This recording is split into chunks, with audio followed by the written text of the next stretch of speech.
আজকে ছিল ভাদ্র মাসের লাস্ট সোমবার। তো আমি সারাদিন কি কি কাজ করলাম সেটারই একটা ব্লগ ভিডিও বানালাম।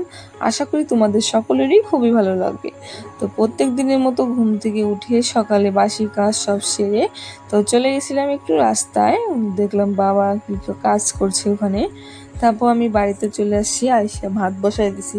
প্রত্যেক দিন তো বাসি নাইটিটা চেঞ্জ করে আর একটা নাইটি পরি, কিন্তু আজকে আবার নাইটি পরিনি। তার কারণ আজকে শাড়ি পরেছিলাম, ভাবলাম অনেকদিন থেকে শাড়ি পরা হয় না, এর জন্য একটু শাড়ি পরছিলাম আজকে। গরমের জন্য পরতে ইচ্ছা করে না শাড়ি, নাইটি ভালো লাগে। তো চুলগুলো ভালো করে বাইন্ধে রাখছি উপরে আমি, গরমের জন্য চুল এলোমেলো হয়ে থাকলে আরো বেশি গরম লাগে। তো আমি রান্না করছিলাম মায়ের জন্য ডাল, পেঁয়াজ রসুন ছাড়া। মা একদমই পেঁয়াজ রসুন খায় না, এর জন্য একটু ডাল বানাইছিলাম, পেঁয়াজ রসুন ছাড়া নিরামিষ মুসুরির ডাল। তারপর আমি দিদি ভাইদের বাড়িতে গেছিলাম একটু, যে ছাগলে বাচ্চা দিয়েছিল তাই দেখার জন্য গেছিলাম। তারপর ওখান থেকে বাড়িতে আসছি, বাড়িতে এসে গোবর ফালাবো আমি।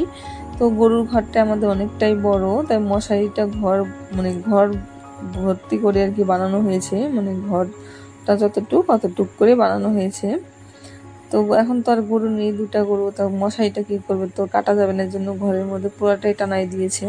তো আমি গোবরগুলো জমা করে রাখছিলাম, যে বিশ্বকর্মা পুজোর জন্য উঠানটায় গোবর দিতে লাগবে।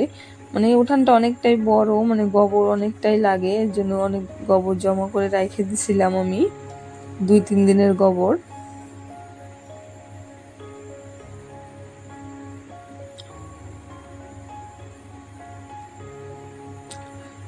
এই যে বিড়ালটা দেখতে পাচ্ছ, বিড়ালটা ভীষণ দুষ্টু, একটা এই দুটো ধরেই না, যখনই খাইতে বসি তখনই যায়, হাতে থেকে খাবার কেড়ে নিয়ে খেতে চায়। ও মাছ মাংস ছাড়া একদমই ভাত খেতে চায় না বিড়ালটা। নিরামিষ ডাল ঠাল রান্না করলে একদমই খায় না, না খেয়েই থাকে মনে করো। তো প্রত্যেক দিনই এরকম করে শুয়ে থাকে, এর জন্য আমার রাগ হয়, ইঁদুর ধরে না।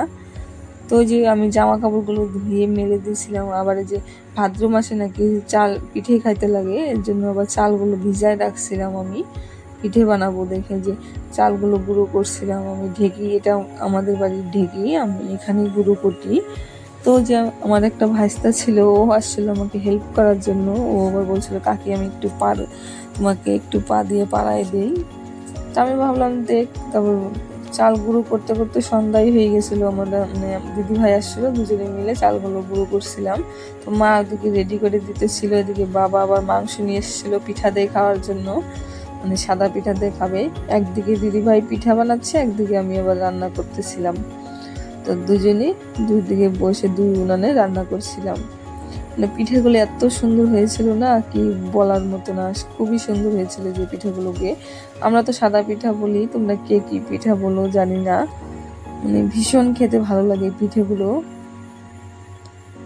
তো আমাদের বাড়িতে লোক নেই, কি করব, এর জন্য আগে বানানো হয় নাই, আজকে ভাবলাম একটু বানাই। তার কারণ আমার মেয়েটাও বাড়িতে নেই, অনেকদিন থেকে মামা বাড়িতে গিয়ে আছে, আসেইনি এখনো। ফোন করলে কথাই বলে না, আসবে না বলছে। তো তাও যাবো কালকে আনার জন্য। তাই যে পিঠাগুলো বানাইতেছিলাম আমি আর দিদি ভাই, তো ওকে আনতে যাব আমি। এই পিঠাগুলো নিয়ে ফ্রিজে রেখে দিয়েছিলাম ওর জন্য একটু। ও ভীষণ খেতে ভালোবাসে পিঠে, যে পিঠেগুলো দুধের মধ্যে ভিজায় রাখলে পরে খুবই টেস্টি হয় খেতে, ও ভীষণ ভালোবাসে, এর জন্য ফ্রিজের মধ্যে আমি বানায় রেখে দিয়েছিলাম একটু ওর জন্য। গরম নষ্ট হয়ে যাবে বাইরে রাখলে, এর জন্য ফ্রিজের মধ্যে রেখে দিয়েছিলাম।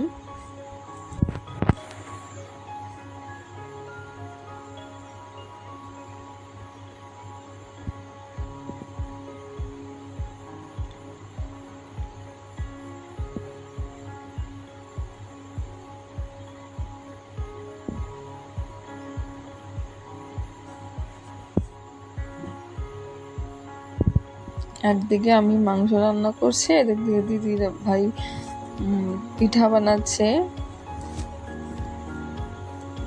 দুজনে গল্প করতেছিলাম আর বানাইতেছিলাম, এর জন্য অসুবিধা হয় নাই। এই যে সাদা পিঠে আমাদের যে দিদি ভাই বানাইতেছিল, তো তারপরে যে তেলের পিঠে বানাবো, যে এগুলো সব মা রেডি করে দিয়েছিল, তো আমরা দুজনে বসে বসে বানাইছি আর কি।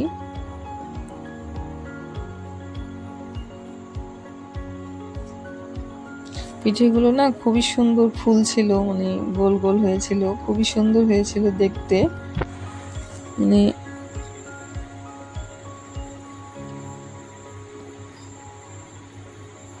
আমি অর্ধেক ভেজেছিলাম আর দিদি অর্ধেক বানাইছিল, এর জন্য মানে এইগুলো পিঠা আগে কোনোদিনও আমি বানাই নেই। যে আমার বিয়ে হওয়ার পরে শ্বশুর বাড়িতে আসার পর থেকে এগুলো পিঠে বানানো শিখছি। তো মা শিখেছে, আমার শাশুড়ি মা, উনি গোলাটা গুলাই দেয়, আমি আর দিদি ভাই বানাইছিলাম। তো আজ তাল দিয়ে পিঠে বানানোর কথা ছিল, কিন্তু তাল বাজারে পাই নাই, আজকে শেষ হয়ে গেছে, মানে পড়ে গেছে, একটু হাইটে হেঁটে গেছে না, অনেকটা দৌড় পায় নাই, এর জন্য আর বানানো হয় নাই। কলা দিয়েই বানাই নিছি বড়া পিঠে আজকের।